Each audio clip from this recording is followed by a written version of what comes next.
are questions. Yes. Rob's. I'm trying to work out whether Rob's genuine or not. That's all. Okay, good. Let's start with that to begin with. Why are you questioning? In what sense do you mean am I genuine? Well, I don't want that to be the essence of the conversation, but basically, you've been in the park long enough, you've heard the arguments long enough, and yet you haven't changed position. So I'd question that. That's all. Okay. In the sense that I'm dishonest or I'm unconvinced? I think you're honest with the people, not honest with yourself, maybe. Okay. So maybe underlying something I really should believe, and I'm rejecting it for some reason. Yeah. Okay. Yeah. That as soon as you become religious, you have to start adhering to laws and rules and regulations, start believing stuff that you can't prove, and all of that. Well, that's all part of it. Yeah, of course it is. I think I've said it to you before. If there was a good argument or evidence, I would change my mind. Even if from my point of view, I went, do you know what? Some of the moral implications, I believe it is very unpleasant. Well, we can challenge the moral implications. I would still believe it. Because we're going to talk about morality. We can do, sure. All right. So basically, first thing the position I'm trying to hold is this, that somebody can hold a belief without evidence, and accept it to be true. Well, people do that all the time. Yeah. So, for example, my position to believe in the existence of a creator isn't unreasonable. But you believe you've got evidence, correct? Whatever evidence is. I didn't say that, did I? Say again? I didn't say that, did I? I said belief without evidence. Okay, but that would be unreasonable, wouldn't it? No. So why not? Because, well... Think about it. Now, think about this. I'll give you an easy example. I believe in unicorns. No evidence. Is that reasonable? Why do you... No. If you believe in unicorns without evidence, I would ask, why do you believe in unicorns? And I say to you, because it makes me feel good. Why does belief in unicorns... I like the thought about unicorns. It sounds like a wonderful... Have you ever seen a unicorn? Only on paper. So how do you know they exist? Or why do you believe they exist? Because it makes me feel good. No, but why... Right. So no. Here's what's happened now, you see, is your reason for believing is irrational and illogical. Okay. Just because you like the sound of them doesn't mean they exist. No, but I've seen them in drawings. Yeah, but just because you've seen them on drawings doesn't mean they exist. Sure, correct, yeah. So your reasons for believing are illogical. No, they're not illogical. They might be unreasonable to you, not illogical. What? Because that means... So you think anything drawn on paper must exist? Or can exist? This person, not me personally. No, we're using your example. Yeah. So I'm saying to you, if your reason for believing unicorns exist is because you've seen pictures of unicorns, I would ask you how you correlate a picture of a unicorn with the true existence of a unicorn. We got a bit off track, but that's fine. No, because here's the point, you see. Anyone can hold any belief they like. Correct. People can believe Jesus died for their sins. Correct. They can believe the Bible's the word of God. Yeah. And they can't prove it, but they can give me reasons for it. And I can challenge those reasons for it. Sure. And if I can show those reasons for it to be unreasonable or illogical, or irrational, if I can show that, that means if they continue to hold that belief, they're now delusional. Because I can't collapse the belief because I can't prove it. I can't prove Jesus didn't die for their sins. Yeah? But what I can do is challenge the reasons they hold for that belief. Yeah, absolutely. And if they say because of the Bible, I say, why do you believe the Bible? Or the Bible says the word of God, why do you believe the word of God? And it will completely collapse by they come to the end of it. All right. So you can hold any belief you like. I agree. Believe in unicorns? I'll challenge you. Why do you believe in unicorns? But originally you said you can hold a belief with no reasons, and I said a belief can, without evidence, can be believed, and can be true. I'll give you an example. I'll give you a prime example. I've used this example earlier with man. Where'd he go? That geezer. I said, look, I've never proven my mum is my mum. I've never had a DNA test to see whether or not she's my mum or not. But I believe she's my mum. Right? And I have reasons to believe she's my mum. Yeah? So, at the moment, it's only a belief. No, but you got reasons. You said you've got reasons. I have reasons. Yes. So, it's a belief still. It's not. No, I've got no evidence. I've got no proof. But reasons can have evidence or not, correct? No, because the only way I can prove she's my mum is a DNA test. Correct. But you've got other reasons. Yeah, but that doesn't prove she's my mum. I can say she looks like me. Well, that's subjective. I can look at the birth certificate, etc. Birth certificate could be forged. Yeah, sure. Yeah. Could have been switched. Forget that. I could have been switched to the hospital. She didn't know. For example. Yeah. So what I'm saying is, as it stands right now, I can only believe my mum is my mum. I can't say I know she is. But you have the opportunity. It is available to you. Okay. But I haven't. No, but that's fine. So as it stands right now, it's only a belief. Yeah. But that can turn to... No, it can do. Now, if I do a DNA test, and she's my mum, that will prove she's my mum. Correct. If I don't do a DNA test, she's still my mum. You will still believe she's your mum, yes? No. The fact will be she's still my mum. What fact? If I do a DNA test and she's my mum. Yeah, now there's a fact. No, there's the evidence for it. Yeah, what is the fact that she's your mum? The reality. But you just said you could have been switched to birth, you might not be your mum. No. So, No, but if I do a DNA test and she's my mum, yeah. that means if I didn't do the DNA test, it doesn't change the fact she was my mum. I see what you're trying to say. You're trying to say basically that whether even if you didn't do a DNA test, she still could be your mum. No. If I did a DNA test, Yeah. that would prove she's my mum. Yes. If I didn't do a DNA test, that wouldn't change the fact she's still my mum. It wouldn't change the fact. Maybe I couldn't prove it. No, but there isn't the fact there then. Well, Because what are you going to give me as a fact? How are you okay. gonna The fact is, if I do the DNA test and she's my mum, Yeah. and I don't do a DNA test, that doesn't change the reality that she's still my mum, even though I haven't proven it. No, but it does though. It doesn't. Okay, because you're saying So you're saying to me that if I do a DNA test, it proves she's my mum. Yes. All right. And I don't do a DNA test, then she's not. no. What I'm saying is that it's a belief. You at the It's moment a belief. you believe. Agreed. The moment you do a DNA test, you could say, "I know it's my mum." No, I can prove she's my mum. Yes. I know. Well, even then, I can still. I don't know whether they made a mistake. No, but then it's Then the DNA test could be an error.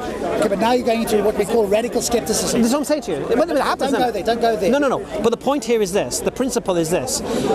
Whether I believe my mum's my mum. Yeah. I'm fine with that. No. Yeah. But whether I prove it or not, I believe she's my mum based on reason. Yeah. Yes. Right. Now those reasons are my rationale. Yeah. Do you understand? So my belief without evidence can still be true. Yeah. It can be, yes. Right. But it could also be false. Yes. Yeah. Cool. That's fine. Yeah. Yeah, that's not the issue, mate. That's not the point. The point is this: can a belief without evidence be true? And the reality is, yes, it can. It can be. My question to you, that which obviously before we started. What would your reasons be?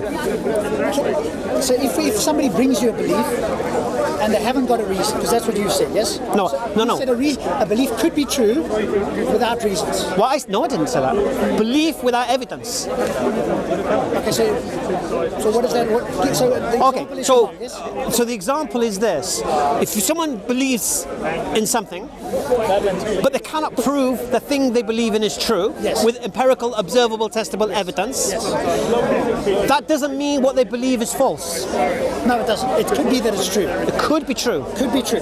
Yes. Okay. Therefore, a belief without evidence could be true. It could be. Now, the only way you can test that belief is to test the reasons for that belief. Sure. Yeah? Yes. And if those reasons are illogical, you can then say the belief is false. Yes, you could. So say the belief is I'm illogical. confident in telling a Christian that his belief that the Bible is the Word of God is false. Okay, that's Yeah? obviously- Because the reasons they're claiming it's the Word of God collapse. okay, that's obviously your position. Yeah, that's fine. Yeah. To give an example. So the technological revolution. So that's my stance. Yeah, a belief can be true without evidence. Yes. Right. I want to add one extra thing for you. Sorry? I want to add one extra thing for you to think about, Go on. which is the scale of the claim. So if I say to you, I don't tell you any more information, I say I've got a dog at home. Are you going to believe me or not believe me? I have no reason to. So you could have a dog. That's a reasonable belief claim, Right, go on. even without evidence. If I say I've got an invisible dragon at home that sits in my backyard, what would you say now? I would challenge your belief. Yeah. But more than likely you would go, I don't accept it or I don't believe the dragon. I have no issue with that. So the extra thing you just need to consider is the nature of the claim. Right. As the claim's extraordinariness goes up, so we need to scale our... Yeah. Such as a creator of the universe or an uncaused universe. Correct. Yeah, agreed. So that becomes, the burden of proof is more on you if you're going to present it to everybody else. I can't challenge your belief and go, hey, Hamza, your belief, wrong. You believe what you believe. But if you say to me, Rob, here's what I believe, and I want you to potentially believe it for X, Y, and Z reasons, now I'm going to... Or I can ask you why you don't believe it. You can. The burden is on you, but I'm happy to give reasons. No, the why. burden's on me if I'm going to prove it.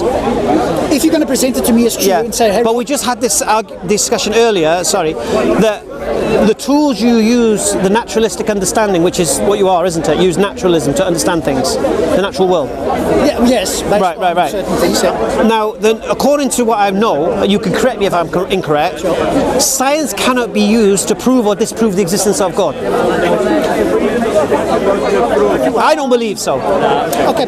No, you can challenge that, I don't mind. Yeah, let's try that. Has God at any stage, as far as you're aware, interacted in the natural world in some form? Caused it. Say again? Caused it. No, but after the cause. So while humans have been on Earth, has God interacted in the natural world? Yes. Okay. The moment God interacts in the natural world, that's the claims that we can test. So that's the part that I would say we can test. Right. I can't test outside the universe from a naturalistic point of view, but I can test, or we could in principle test, anything where God has intervened. Can you prove God hasn't intervened? No, but that's a negative claim. No, well, that's a claim. I can't prove that God. So you wouldn't make that claim, would you? Because it's possible that God has intervened to an Eskimo in the Greenland that nobody else knows about. Right. I can't No, of course you can't. Of course you can't. So you wouldn't make that claim. I understand that. All right. So what I'm saying to you is this: science only deals with a natural explanation. Yes. Natural reasons. It won't go to the metaphysical. No, but as long as God interacts in the natural world, in principle, we can have a look into that through a scientific. No, but there's no way to test that. Sure there is. How are you going to test it? So give me an example of something that God's done in the natural world. What sort of interaction has God had in the natural world? All right, let's say causing the flood of Noah. Okay, so do you think that in principle science can test whether that happened? Yeah. Okay. No, can it? Yes. How?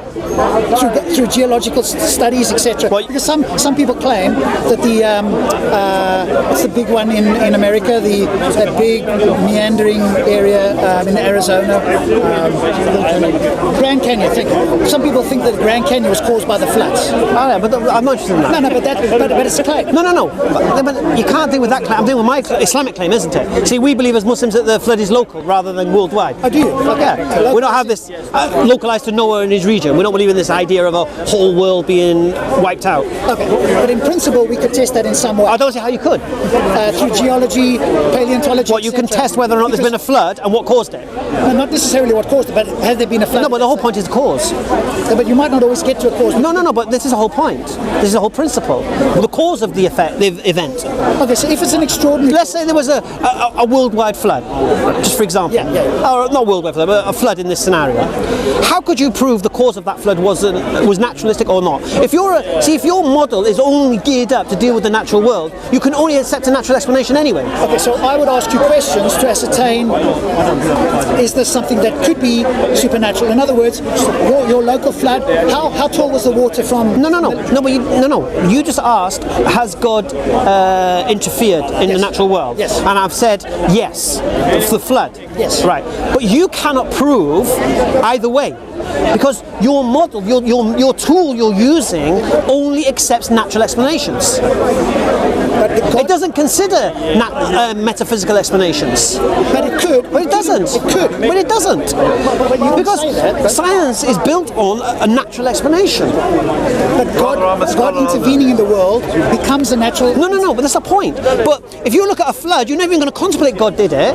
Why? Because you're only looking for a natural way it could have occurred. Not necessarily. I'll give you an example. So your flood, if we could measure in some way that the flood reached the top of... I mean, you can't measure in some way. How are you going to measure that? I'm giving it to you in principle. So by rock... No, but let's deal with the realities, because we're dealing with realities here. We're dealing with what's happened, yeah? So you asked me, has God interfered, as in, has he done this thing? And I said yes. So you don't have the tools to determine how such a flood occurred. You don't have the tools. But of course we do. We've got the scientific method. What your claim is, you are... But your scientific method does not take the metaphysical into account. But as soon as the metaphysical dips his finger into the... No, but you won't even consider a metaphysical dip in a finger. Now you're talking about philosophical naturalism. That's not my position. I'm a methodological naturalist, which means if there was overwhelming evidence that in fact Well, there is no evidence that a finger dipped in. principle, Hansa. Just differentiate between practice and principle. In principle, if the water levels, if we could demonstrate in some way, I know you're going to say, oh, we can't. If in some way we could demonstrate, for example, that Noah's Ark was on top of the buildings, now I'm going, okay, what's the most reasonable explanation here? Could it have been a flood in that area or a global flood? Right. That's a reasonable. Now I have to postulate that. I can't say, it's impossible. Right. That's all I'm saying. So methodological naturalism says it's possible that a God can intervene. I'm not saying it's impossible. So your model, your tool does allow for the metaphysical. It allows for the metaphysical to dip his finger in, and for me. No. It allows for the existence of the metaphysical. Yes. It's not really. Yeah. It's not like I know God doesn't exist, but I've said that too many times. So all right, alhamdulillah. Yeah. So that's not the natural. That's not scientific model. Yeah, but science was still used within it. No, because science is based on the natural, not on the supernatural. Yes, but science only works on the natural, which is what I'm saying. Right. Yeah. So the science doesn't take the supernatural into account, but you're taking it into account.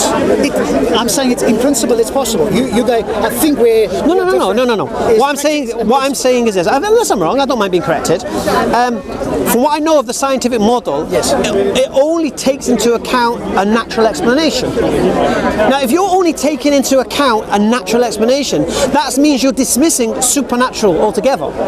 Okay, so there's I think where our differences. Maybe we can agree to disagree. But what I would say is science goes to the edge. Let's call it the edge of the universe. I can only empirically look at what's inside this bubble we call the universe. I can't look outside. So when you say metaphysically, are you talking about what's outside the universe, or I'm talking about things that cannot be explained by the natural understandings.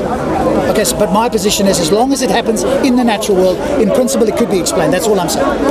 And it could be explained in theory by some kind of supernatural. Look, explaining it is one thing, but look, for example, if there was a flood, all right, science will automatically take a natural view of it. It will start that way, yes, that's the most reasonable position. Alhamdulillah. But if there was something unusual or amazing that had happened at that flood... and then they say, don't know.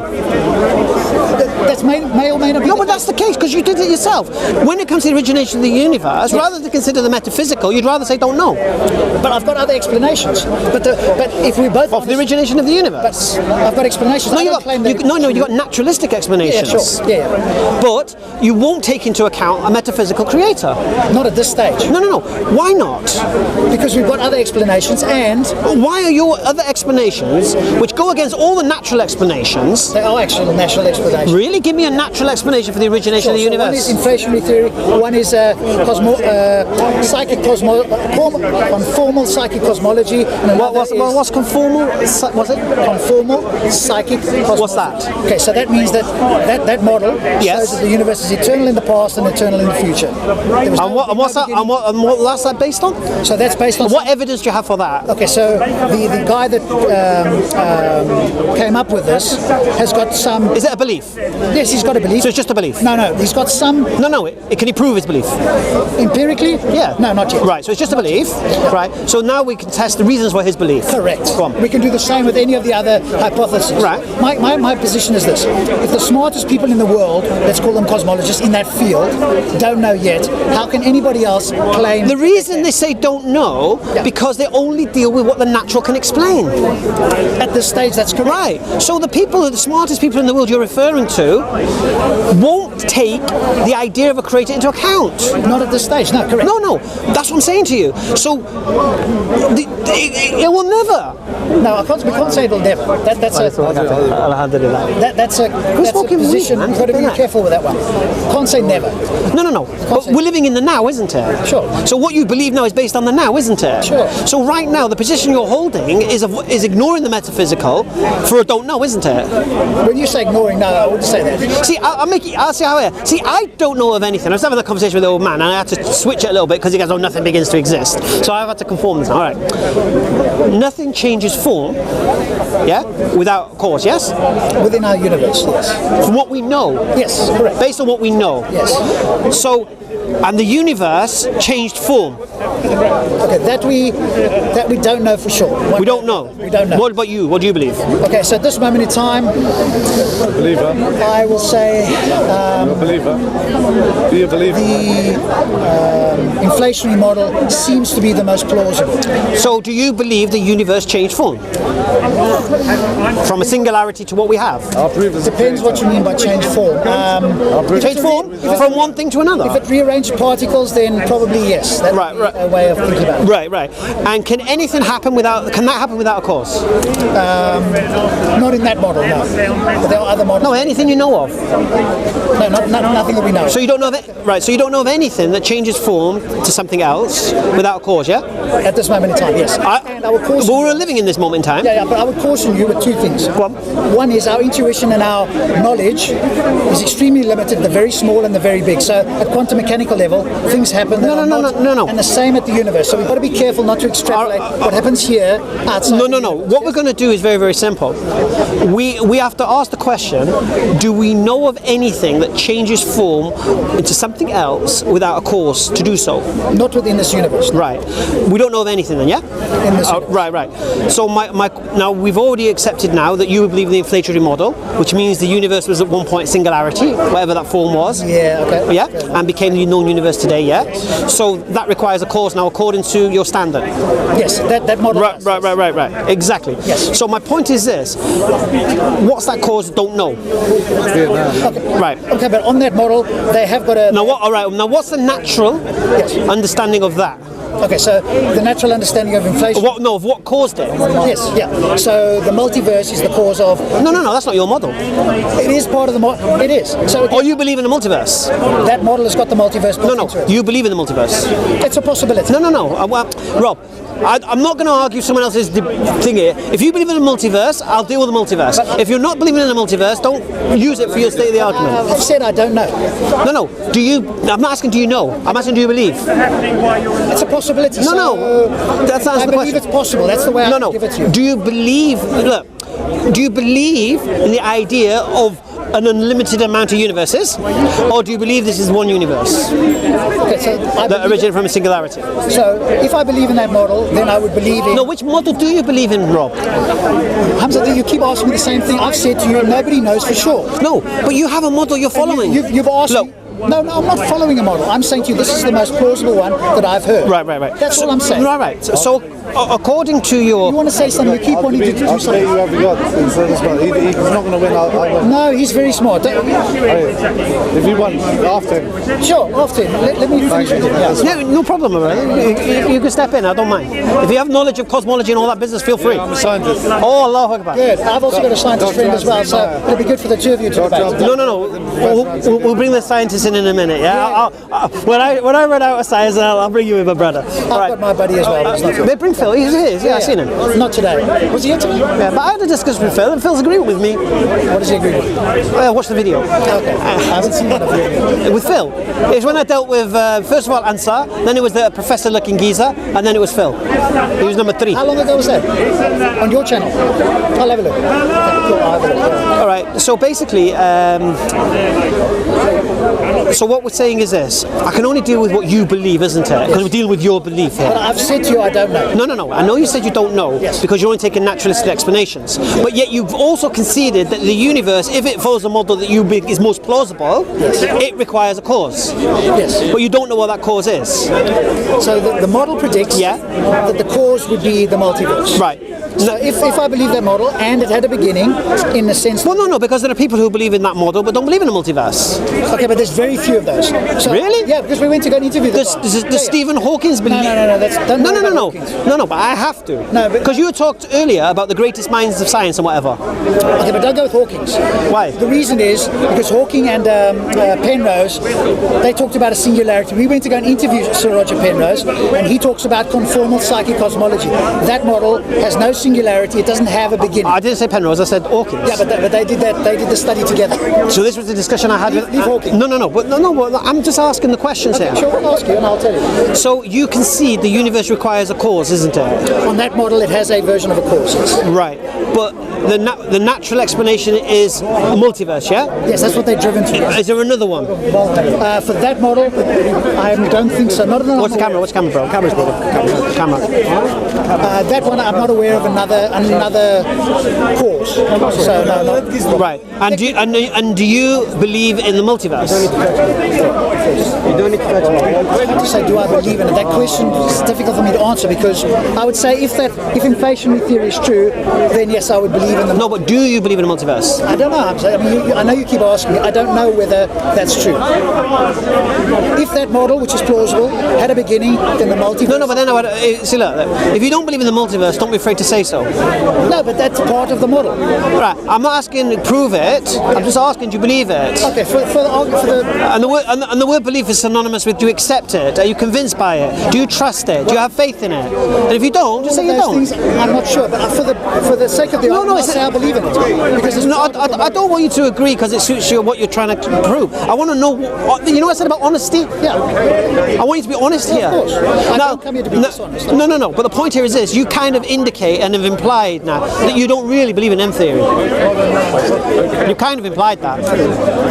And now you're saying I'll accept it because it. Well, I'm not an expert in theory. So no. But look, you've implied you don't accept it. You don't believe it. What is M theory? What do you understand? Multiverse idea about these bubbles, universe exploding, contracting, and all that business. Yeah. No, but I'm saying that's the. That's the. Yeah. But do you accept that model then?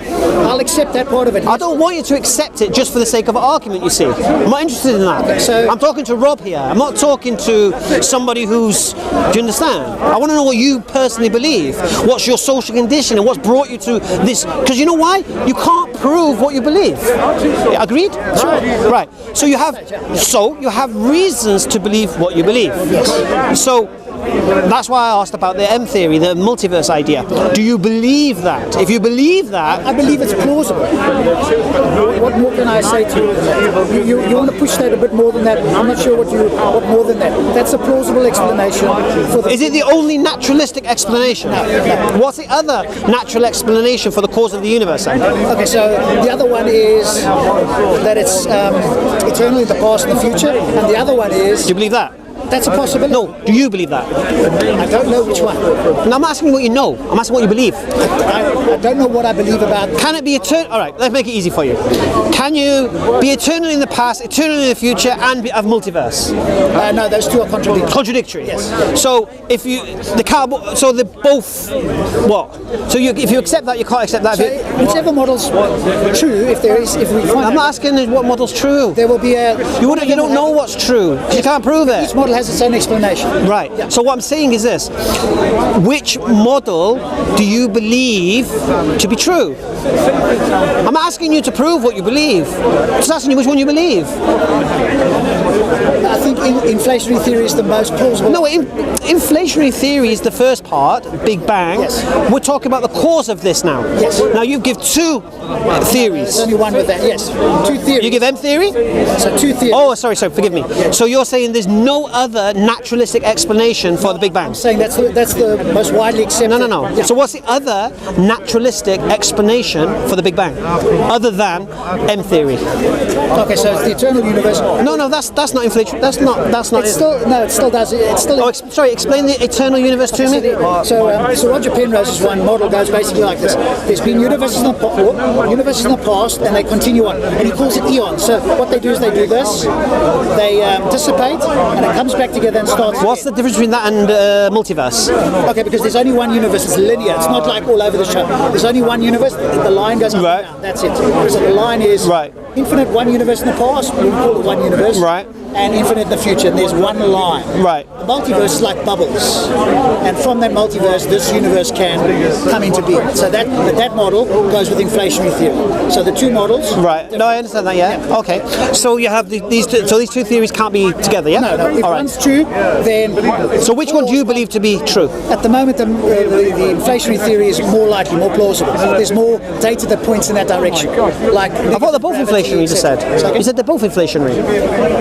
No, one is called inflationary theory, the other is called CCC theory. So what's CCC? That's conformal psychic cosmology. That's the linear. That's the linear one. Yes. So, and you lean towards the M theory. The inflationary theory is what I call it. Why? Because inflationary theory has more observational data and mathematics that make it plausible. Not guaranteed, but plausible. Give me an example. The microwave background, negative gravity, gravitational wave. And how does that differ from the other one? How's it different? How's it different from CCC?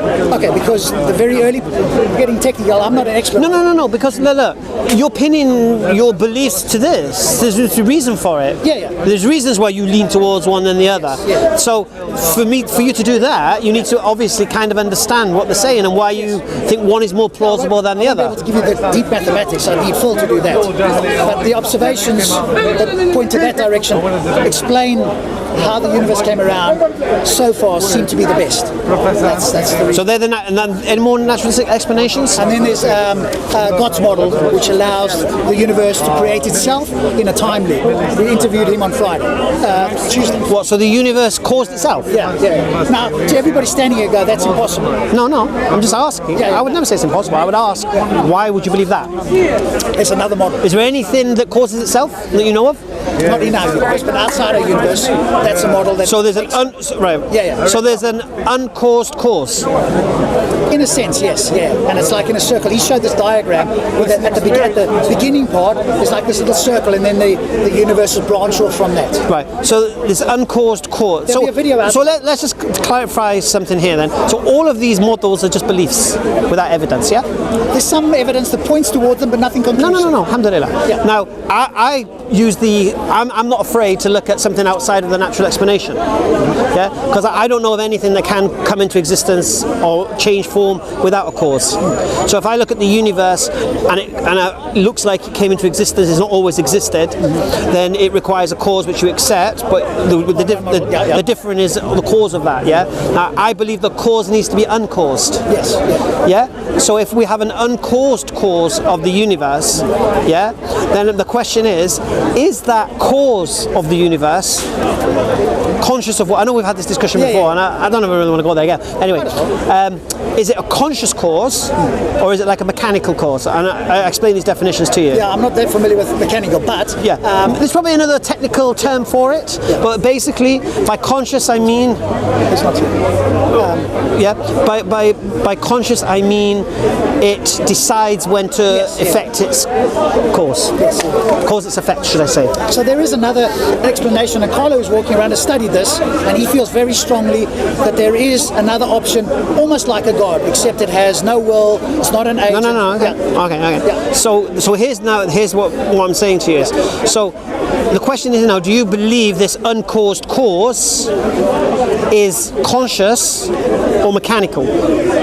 I.e., did it cause its effect when it chose to cause its effect? Are you talking about your version of No, the cause? yours. Oh, my one. No, it didn't choose. No. There's no will in There's there. no conscious. No, there's not conscious, right. no will. No. So basically, its effect is equal to it. No.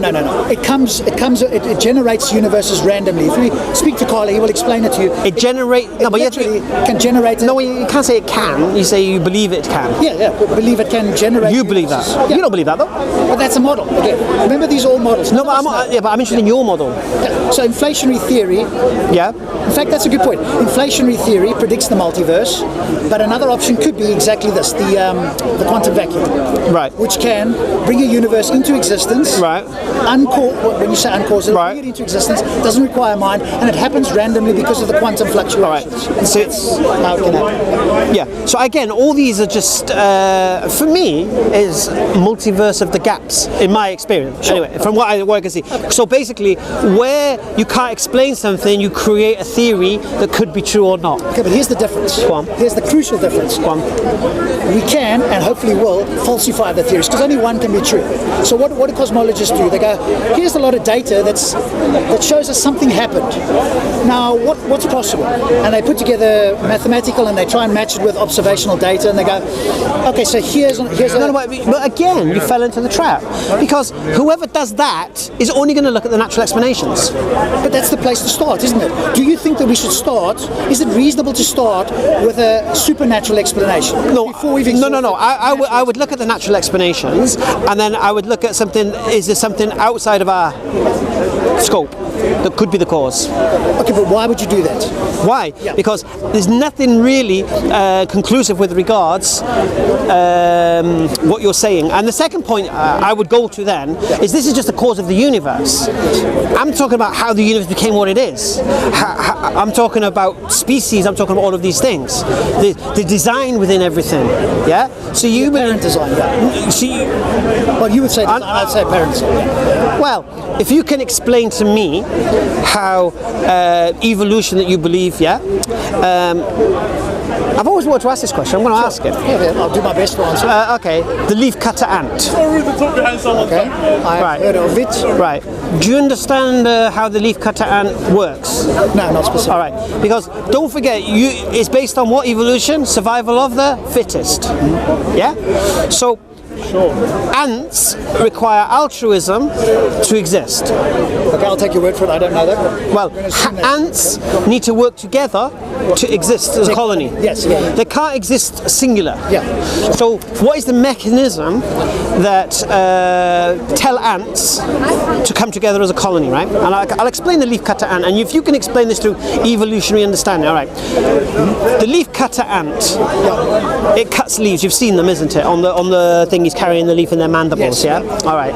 Now, they can't eat those leaves. Right? They can't eat those leaves. So why are they cutting these leaves? They can't eat them. They take them to their nest. And at the front of their nest, there's what's called a dormant ant within the same species of ants, right? And it basically blocks the entrance to the hole with its head. So when they come with the leaf, it will move out the way, and the worker ants will come out, and they'll take the leaves. Now remember, they can't eat these leaves, so what are they doing? These leaves get dragged into the nest, where they get taken to another ant from the same species, where it chews up the leaf. Now it has a special zinc or something in its jaw, and it turns the leaf into like a mush. Then the worker ants come, they take the mush, they go to a chamber within the nest, which is not too hot, not too cold, which is a perfect temperature, and they spread this mush on the floor. And then what happens is a fungus grows on top of this mush, and then they harvest the fungus and they feed their young with it. Okay, that's quite intricate, yeah. So, subhanAllah. Now the question is this: how does evolutionary survival of the fittest explain that? In the sense of, how did a sterile universe, create a situation where you have a colony of ants, all one species, all have different roles, all have different abilities, and yet if they didn't exist in that colony, they would be dead. Sorry, sister. They'd be dead. Yeah. Because why? If there's no one cutting the leaves, if there's no dormant ant, they get raided. If there's no one chewing up the leaves, all right. How would you explain that? I'll have to look that up. That's an interesting story about how the ants come. I'll go look that up and see. Well, what's the current explanation? I'll give you a counterexample, if I may. Well, not a counter. You're going to give me the snowflake or something. No. Ice cube or something. There's another interesting one with these Japanese, not bees, what the bigger things, the biggest stinging things. Hornets. These big Japanese hornets. The jeweled one. Yeah, have you seen them? They're huge. They're about this big. They go into colonies, and 20 of them can decimate a colony of 100 million bees. They just, because they're impenetrable. When they came to Europe, they were decimating colonies everywhere. The ants couldn't, the bees couldn't survive. In Japan, they can. How did they do it? When this wasp comes to the hornet comes to the nest, they surround the hornet and they start beating their wings and moving at high speed. And they generate heat, and they actually kill this thing through heat. And I was reading a little bit about this, and they've they've got that's the evolutionary evolvement of these bees. No, that's different, you see. Oh, okay. You see, these ants had to have this job from the word go. That's how they survived. An ant on its own couldn't survive. Okay. The whole colony survives by each doing its job within that colony. Now the question is this: how from a sterile universe do you get this colony of ants, all with their jobs, all with their unique abilities? From nothing. When you say from nothing, I mean from a sterile universe. Yeah, but obviously the universe isn't sterile, is it? Oh, you said the universe contained life before it exploded? Not before it exploded, but once it exploded. No, once it exploded, there's the potential for life. No. That means there was no life before it exploded, yes? So when it inflated, you mean there was no life? No. Before it inflated, there was no life. After it inflated, life appeared. Correct, yeah. From where? From the interaction of the particles. Do you know that the reason... No, life, we're talking about life here. Yes, I'm saying to you. So from the interaction of particles, do you know Go on. that you and I couldn't be here except for stars exploding? If the universe expanded and there were no stars, we wouldn't be here. Did you know? I don't know that, but the point is... So right. What I'm saying is that the universe has the potential, and obviously has, in our case, given rise to what we call life. There might be other forms of life out there we don't know about. They've even picked up potential life on one of the moons around Saturn. This Cassini spacecraft picked it up. Okay. The reason they do this, there could be life on Mars, because they sense water. Correct. Yeah? And then water, then life can form in water. Correct. Oh, not even water, this isn't water. No, but they use water. Alright. Now we know in Islam that we're told in the Quran how everything is created from water. So we know that anyway. But the point here is this. How? You mean the actual mechanism? Yeah. Not sure. We don't know.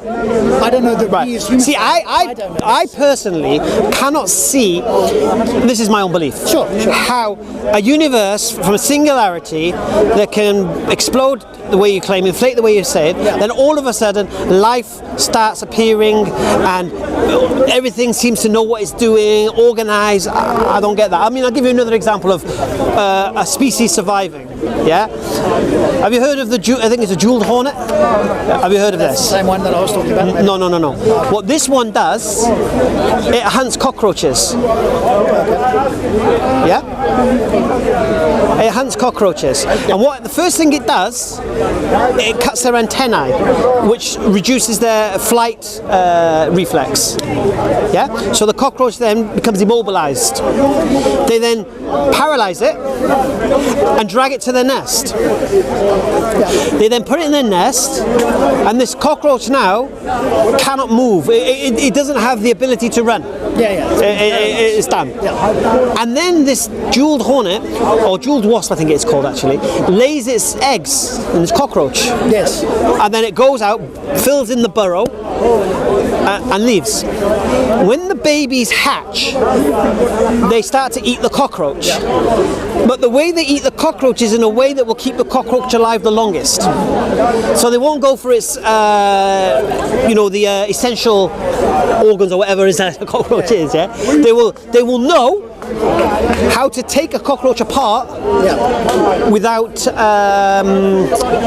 killing it quickly. Without killing it quickly. Now, how did that happen? Because if they didn't have that ability, the cockroach would die straight away. The young wouldn't be able to survive. Yeah, because the cockroach will start to rot. Okay, but it's possible they could have evolved another mechanism. So that's just one. No. I'm just giving examples. And then the other one I'm interested in is the spider. There's a spider has two web mechanisms. Did you know that? It has one web it casts to catch flies, and it has another web it casts when it wants to metamorphose into something, to get bigger or whatever, shed its skin or whatever, and it's not sticky and whatever. All right. This particular wasp, nasty these wasps, right?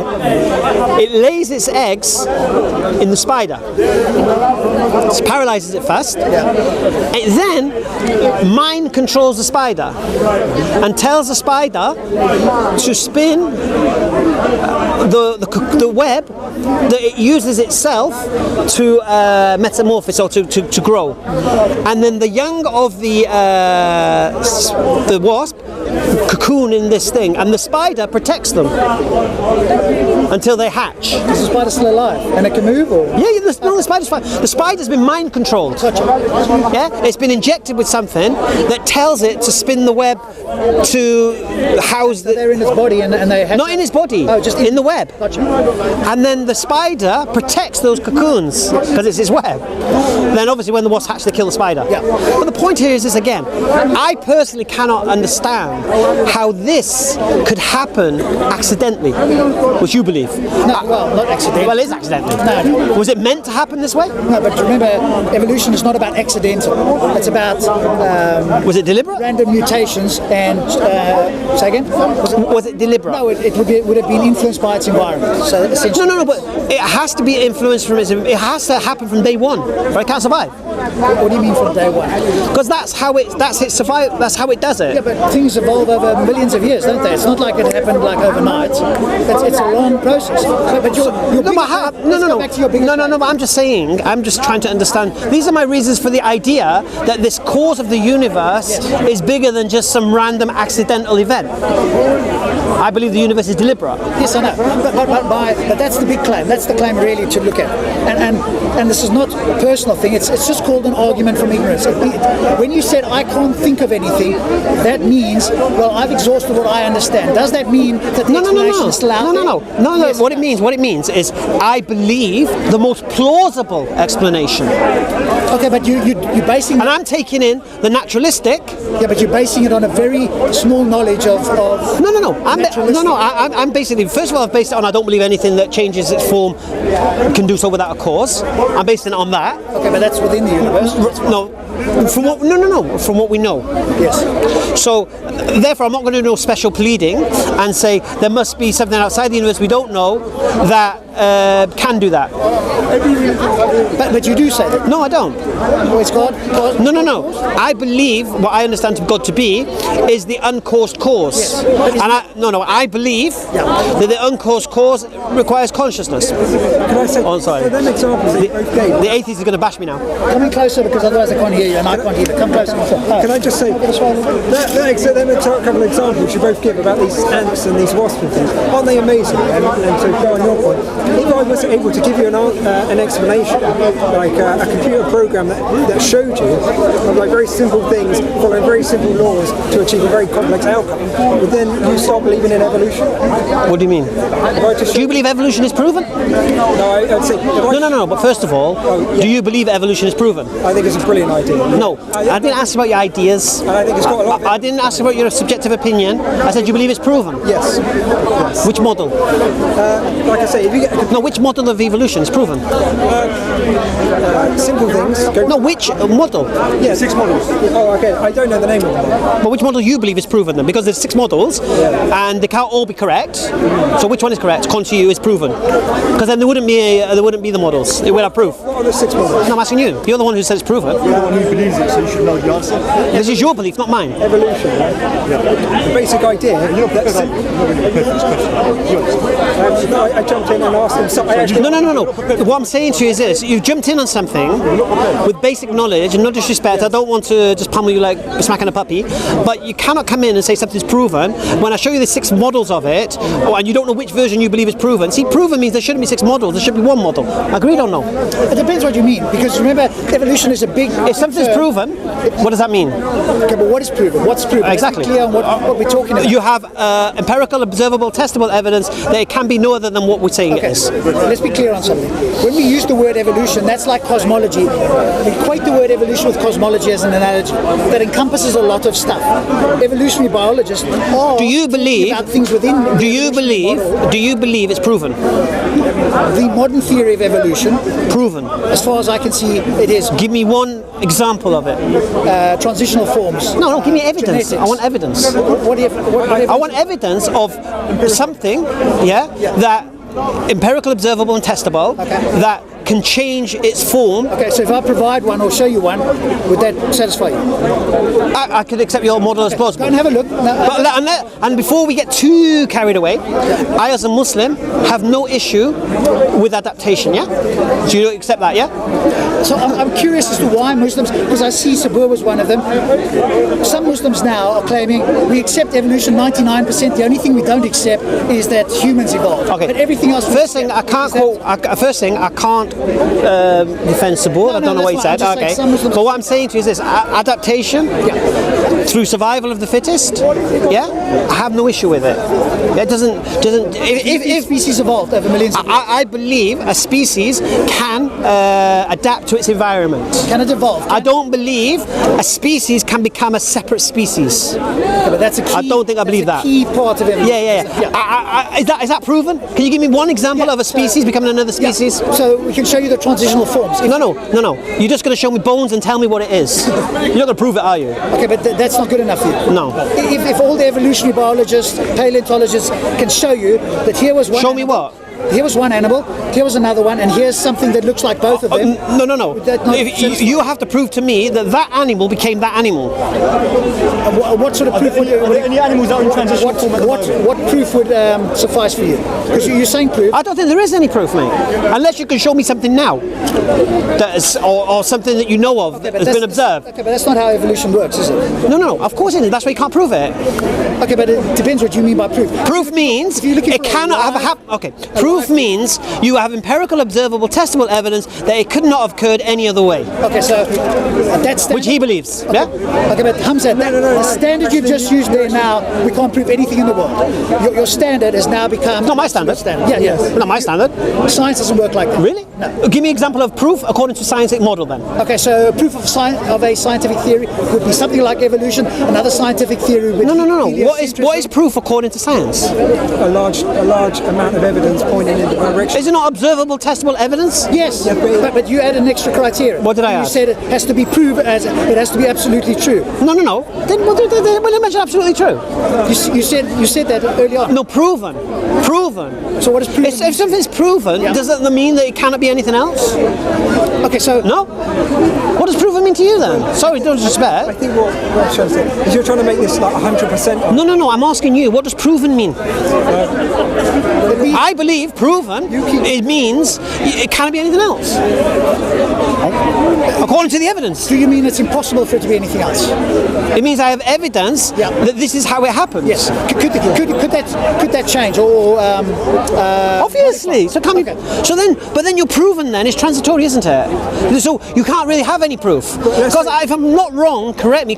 Science doesn't have the facility to claim proof. But it can do this. Not absolute proof. No, it doesn't. Yeah, but let's say you're in a courtroom. So if it's not absolute proof, then you cannot say this is how it happened. Yes, you can. You could say this is how I believed it happened, or this is how it could have happened, or this is the only naturalistic explanation of how it may have occurred, but you cannot say this is how it occurred. So when I say this is how it occurred, but you cannot say that. Why? Because then you have to prove it. Okay, so it's a claim. Okay, so if we provided you with genetics, DNA, what does genetics fossils, prove? That animals have a lineage that they go from what does one that animal prove? to another. What does that prove? That shows that we had an. Give me an example. I mean, explain away speciation, for example. How does speciation happen in the African savannah? What do you mean? Okay, for a species to evolve, I'm not an expert on evolution, so I don't want to get too deep. I'm just reading it. He seems to be, because you believe it's proven, isn't it? All right, so, well, you did say that. Can I just set up the framework there? One second. So in the African savannah, you have lions, you have cheetahs, you have leopards, you have panthers. Black panthers and all. Yeah, right. Now, for speciation means, for this evolution to occur, the species has to be separated and isolated from its original species, and then adapt or change in such a way that it cannot breed with its original species. Do you understand that or not? Yes, but that happens for a long period of time. It has to happen. It has to be isolated, yeah? I'm not sure if it has to be isolated. Well, if it's not isolated, what's going to stop it mating with its... Well, some of them could move away, and obviously... No. It has to be isolated. Speciation requires isolation. I'm not sure. No? Okay. Explain to me then, let's say we have... a great cat in Africa. Yeah? All right. And it starts to adapt to its environment. So let's say we're talking about a lion, and it starts to adapt to its environment. If the whole species, listening, if the whole species become another creature, that's just adaptation. Yeah?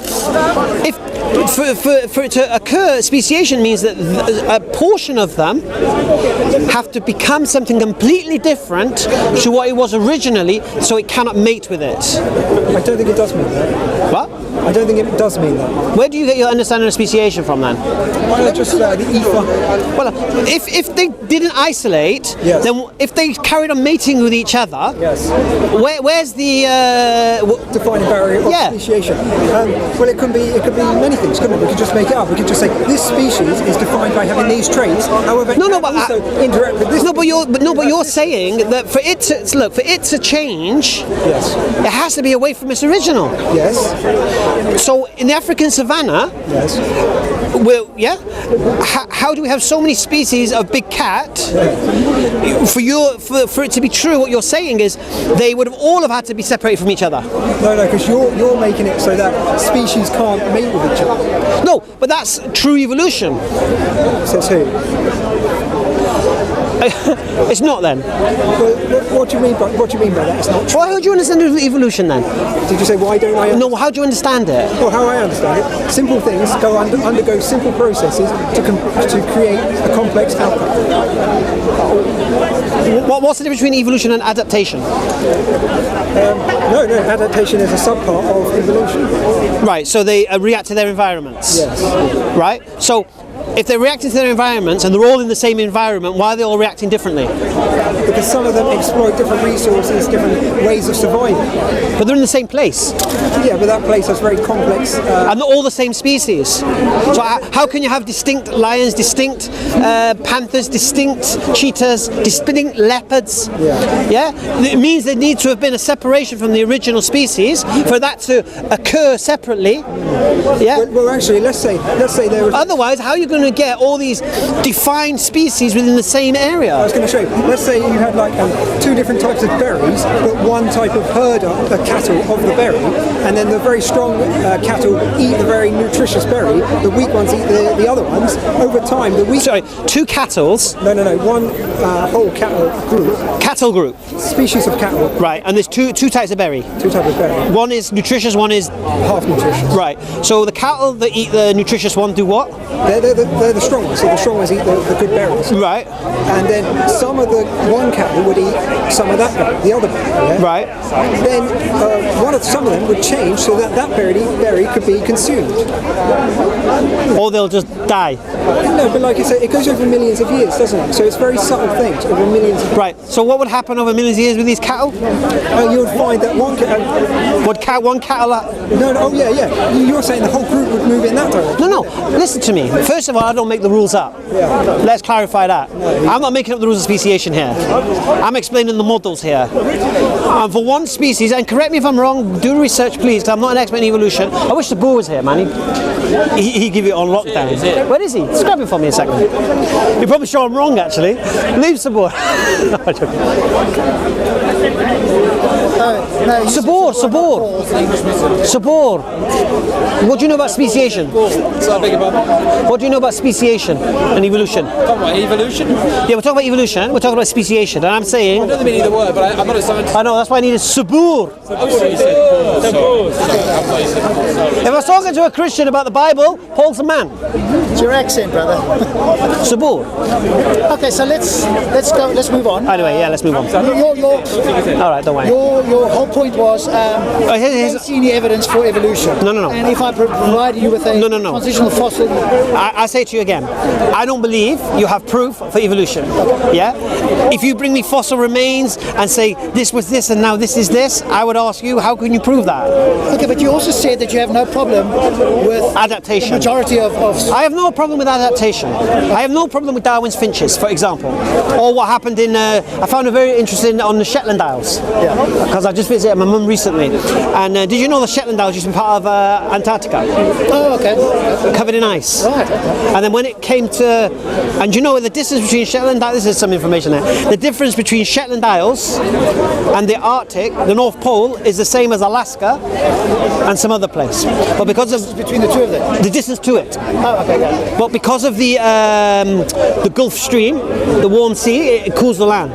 So what happened there in the Shetland Isles, it came covered in ice melted, yeah? So it broke away, I guess, or moved away? Yeah, broke away, the ice melted, and then what happened, spiders floated in the wind and seeds came off the... and each island had like, it was like basically, they called it, it was like the Galapagos of the north kind of thing, yeah? Quite interesting. Now, I have no issue with that. See, I believe Allah in His wisdom allows for that. I don't believe the creator of the heavens and earth couldn't have that facility, that the creatures He created could learn to adapt in their environments and adapt to the environments and the change within the environment. There was that one case about the elephants in Africa where they were getting hunted for their tusks, and then all of a sudden the babies started being born without tusks, for example. So they were no longer hunted. Now, I don't believe an evolutionary mechanism, unconscious cause, some kind of said, you know what, make sure these babies don't have tusks so they won't be hunted. Why would you not believe that? Well, what mechanism is there for that? So that would be evolutionary pressure, because obviously they're getting hunted, and So they would know the reason, they would know. it's not like they will physically... No, I'm trying to understand this principle. So you're saying that, I mean, if this is what you believe, it's what you believe.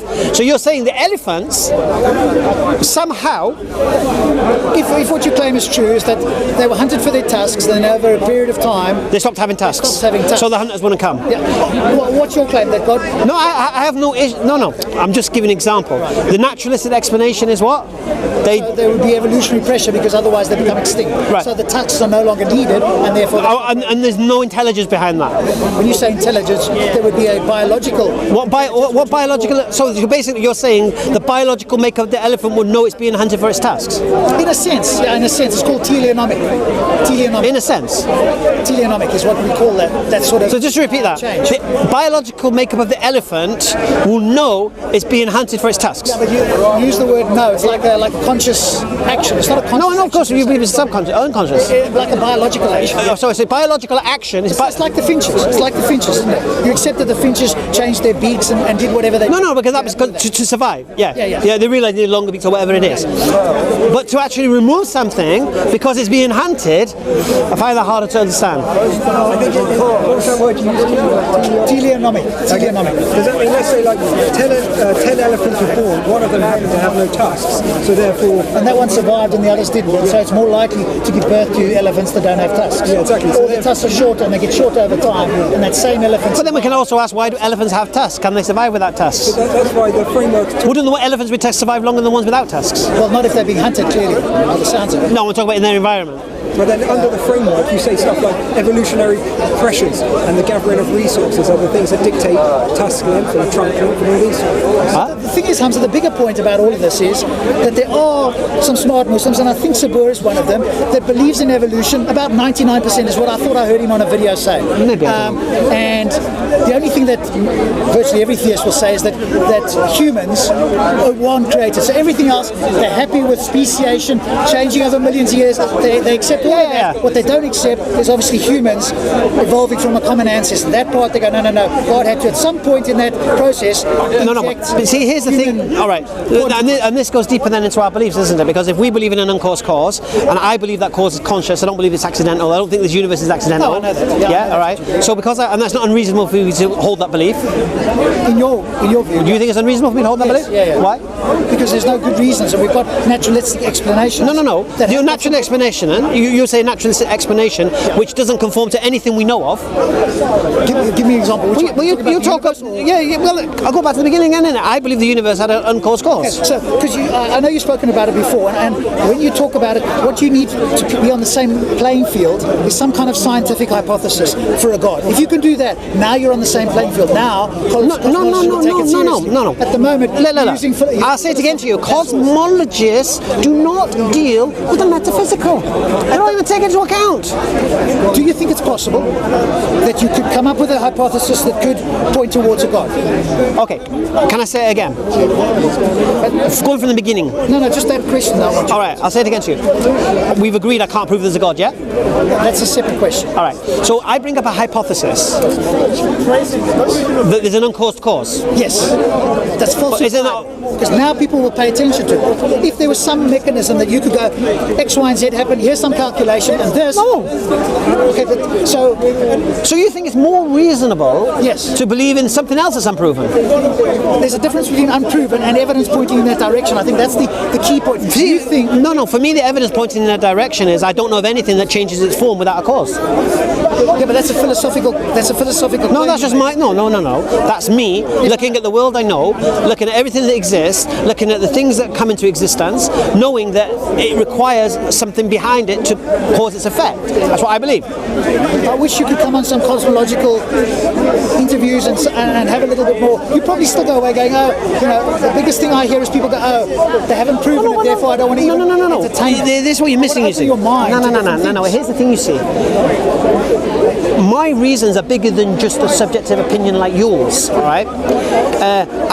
I believed in the idea of a creator because of when I looked at the world and around me and I believe this couldn't happen.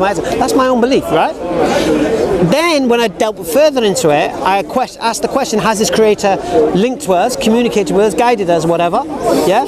Then I look to the people who made the claim that it has. Then I look at their claim. Then I see whether I believe their claim to be true or not. And if I believe their claim to be true or not, I go with that. You understand? Right. So I'm a Muslim today because I believe the claim that Muhammad, peace and blessing upon him, was sent by this creator that exists. I believe that. I know you do. Right? Otherwise you wouldn't be Muslim. Yeah, sure. Exactly. But I didn't need Islam to believe in a creator, though.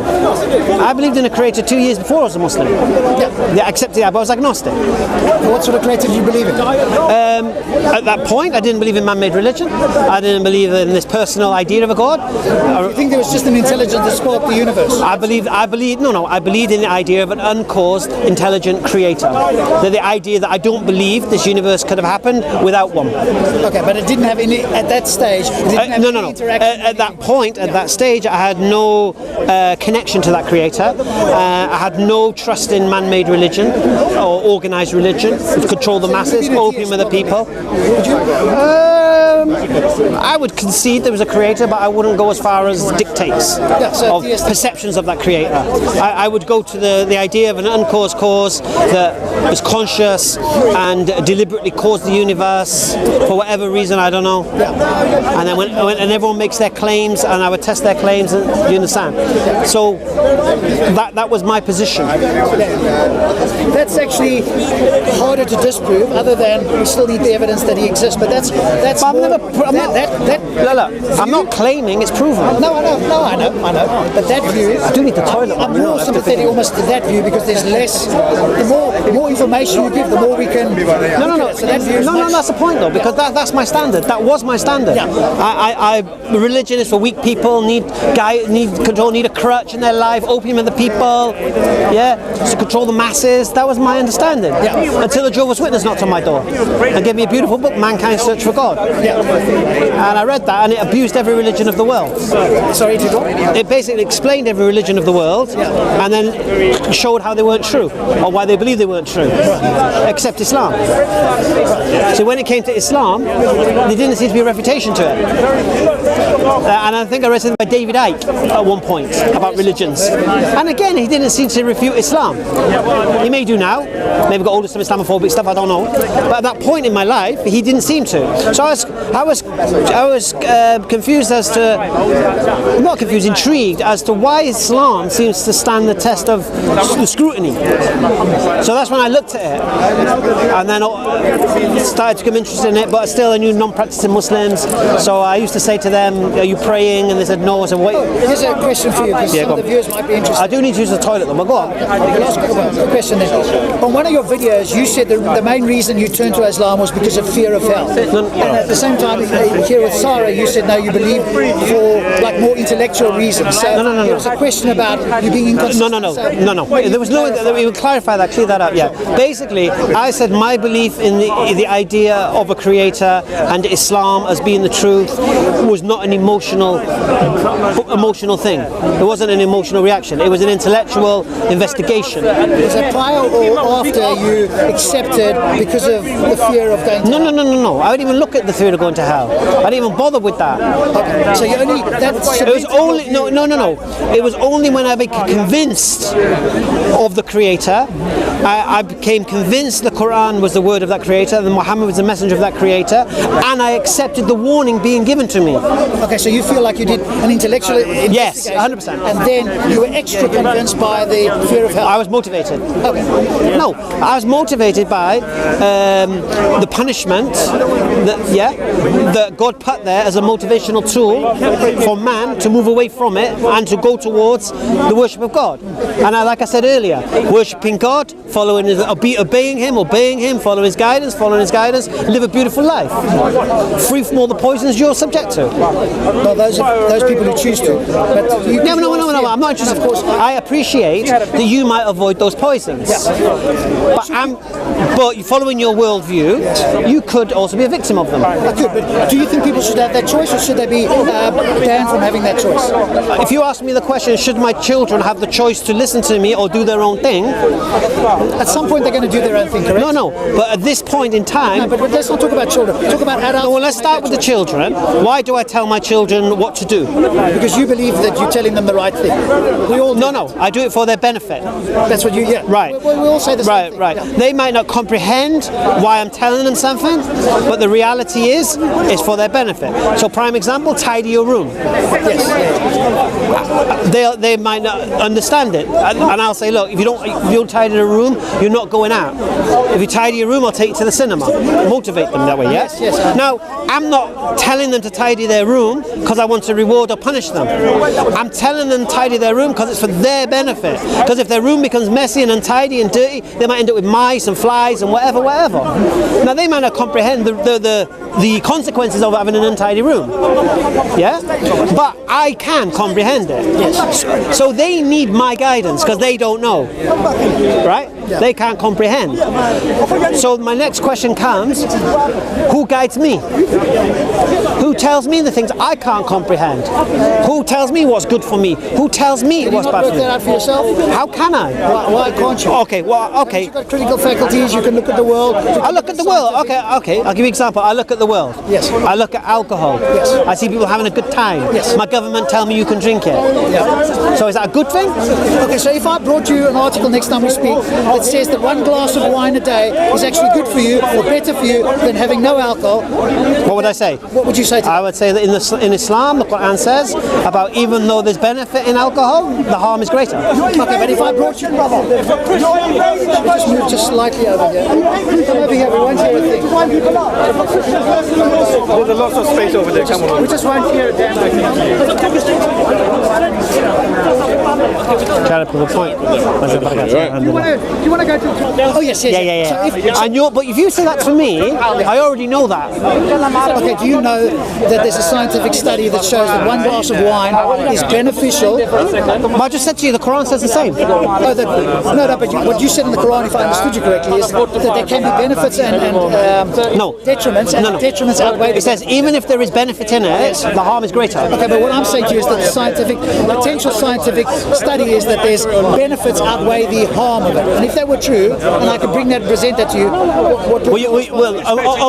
unfortunately, you can't. Why not?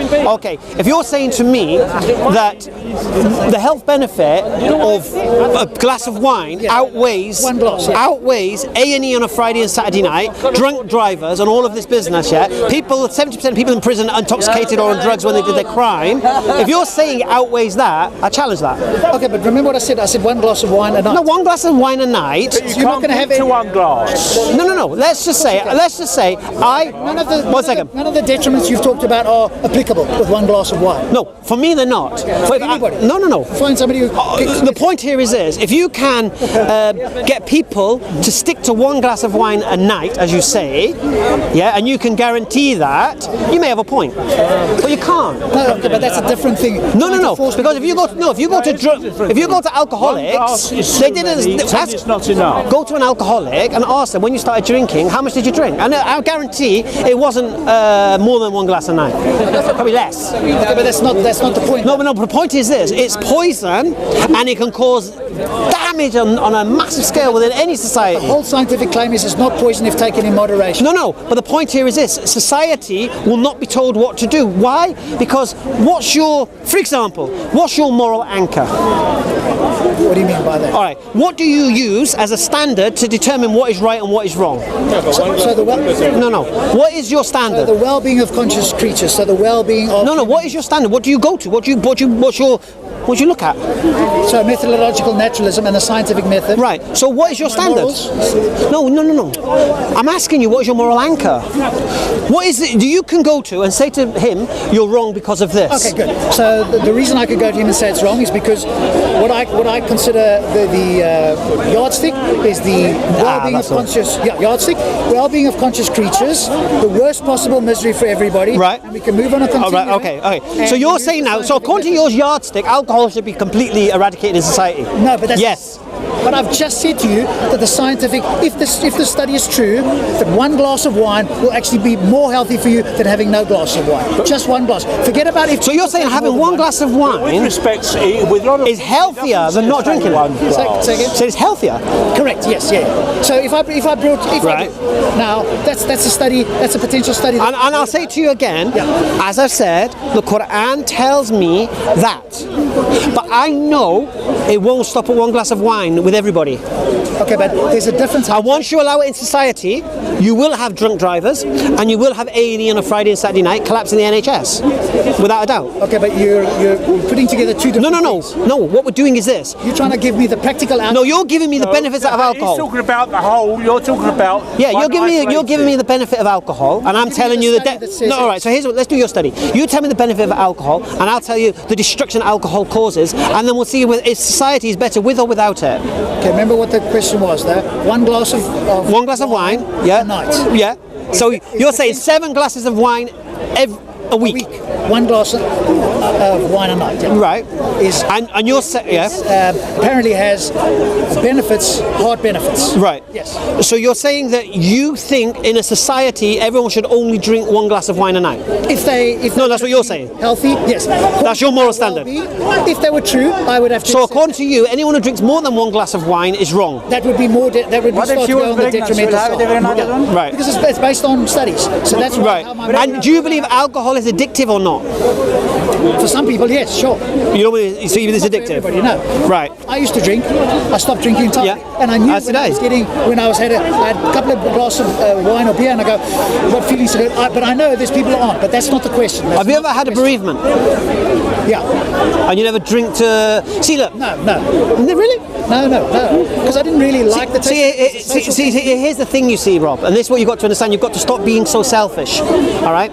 You need a standard that can benefit and support everyone. Okay, I think it's so some people have addictive personalities and can't stop at 1 glass, and you allow them 1 glass, you don't know where it's going to go. Now the problem with you might be strong in what you do. Yeah, you might have strong willpower. People are weaker than you, and if you give people the signal it's okay to drink alcohol, yeah, they have a bereavement, their wife divorces them, yeah, they seek solace in the alcohol because alcohol is an escapism. Yeah, it does make you forget what's going on around you. So if you have a really crappy life, you know that alcohol can make you forget. Yeah, and then you start taking that alcohol in large quantities to avoid the hardship or whatever you're facing, and then what happens is that starts not to do the job. So you need to drink a little bit more. And a little bit more because you're not getting the buzz anymore. You're not getting the escapism anymore. Okay, so you're talking to a man who worked in Falaraki and Zakynthos, Greek islands. Yeah, I've seen the devastation alcohol causes. Yeah, I've worked in a pub as a teetotal on Christmas Eve, watching the place descending. Alcohol is poison within society. Yeah, go to any A&E on a Friday and Saturday night and tell me what alcohol is doing to a society. Okay, so